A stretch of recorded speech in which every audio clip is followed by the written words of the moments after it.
Napapansin mo ba, habang tumatagal, lalo pang nagmamahal ang mga bahay. Yung dati mong kayang bilhin, ngayon mas maliit na, pero mas mahal pa. At ang masakit, kapag naghihintay ka pa, tataas ulit ang presyo. Mawawala ang chance sa mas malaking unit. Ang ending, nagre-rent ka pa rin or bibili ka ng bahay na hindi swak sa budget mo. Kung ayaw mong ma-stuck sa cycle na yan, soon to rise development ang tamang timing. Dito mo lang yan makikita sa Mahada, Calamba, Laguna. Meron kaming in-offer na single attached na bahay with 80 square meters na lote, 50 square meters na floor area, meron siyang 2 bedrooms, 1 toilet and bath, at ang mahalaga dito, complete turnover na.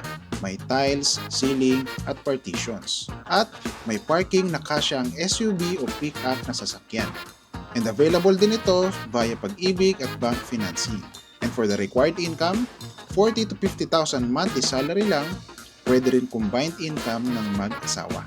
Habang opening price pa at ongoing development, dito ka may pinakamalaking advantage. Huwag mong hintayin na mahal na bago ka mag-decide. Message me now para ma-check kung qualified ka at ma-secure ang unit bago tumaas ang presyo.